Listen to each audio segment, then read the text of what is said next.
All eukaryotic cells, from yeast to those that make up the human body, contain membrane-bound organelles with specialized functions. Mitochondria are double-membraned organelles that harness most of the energy that cells need to grow and reproduce. Nearly all of this energy comes from reactions that take place at the inner mitochondrial membrane.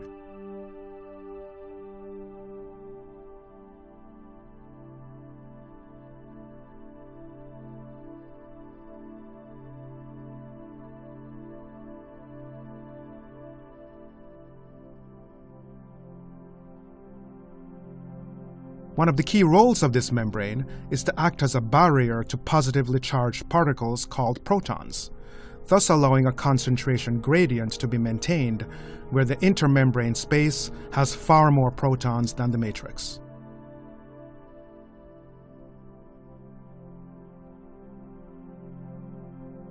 The membrane also contains a large protein complex called the F1-F0 ATP synthase, which uses the proton gradient to drive the synthesis of ATP molecules. These ATP molecules ultimately provide the energy for most of the cell's reactions. Just as man-made power plants produce electrical energy by using the flow of wind, water, or steam to rotate a turbine, the synthase makes ATP by using proton flow from one side of the inner membrane to the other to rotate protein subunits. If there is no proton gradient, synthase subunits stop rotating, and the cell can quickly become starved of energy and die.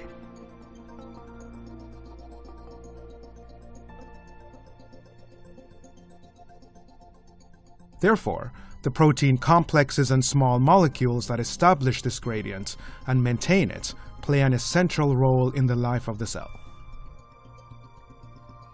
At the heart of this system are 4 protein complexes, numbered 1 through 4. Complexes 1, 3, and 4 directly pump protons from the matrix into the intermembrane space.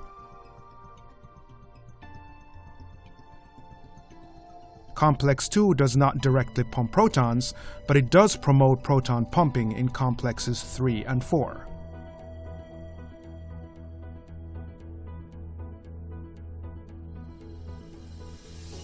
Proton pumping requires energy, and the 4 protein complexes get this energy by transferring electrons through a series of coupled reactions.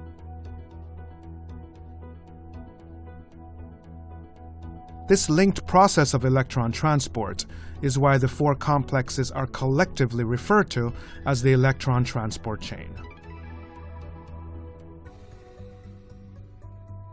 Let's focus on complex 1. A byproduct of sugar metabolism called NADH deposits 2 high-energy electrons in complex 1, where they are passed along a chain of redox centers.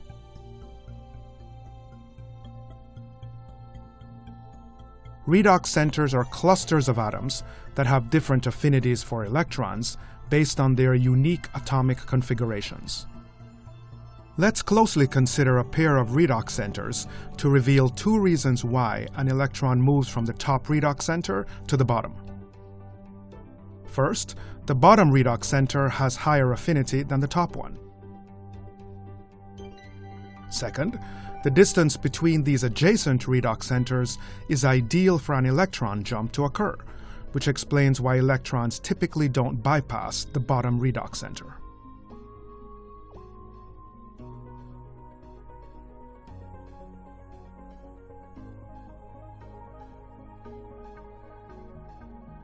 A small amount of energy is released each time an electron is passed between redox centers.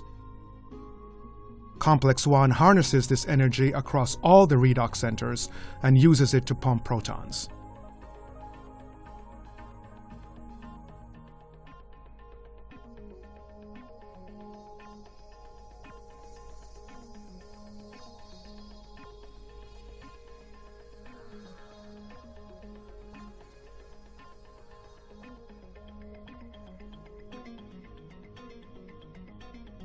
The last redox center in complex 1 donates 2 electrons to a coenzyme Q molecule.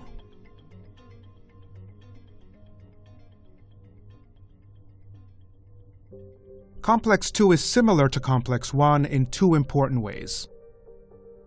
First, high-energy electrons also enter complex 2 via a byproduct of sugar metabolism, although here the molecule is FADH2. Second, complex 2 also transfers electrons between several redox centers before donating them to coenzyme Q. One major difference, however, is that complex 2 does not use the energy liberated to pump protons. Coenzyme Q molecules from complexes 1 and 2 donate their electrons to complex 3. One electron is recyclable and can re-enter complex 3 later, but the other passes through 2 redox centers before reaching cytochrome C. Cytochrome C carries the electron to complex 4. The electron transport chain ends in complex 4, where a series of reactions involving 4 electrons converts a molecule of oxygen to 2 molecules of water. The proton gradient is strengthened because 4 protons from the matrix are incorporated into water molecules, and another 4 are pumped into the intermembrane space. In the absence of oxygen, the electron transfer comes to a halt, meaning that ATP synthesis also stops. Indeed, the reason we breathe oxygen is so that it can serve as the final electron acceptor at the end of the electron transport chain.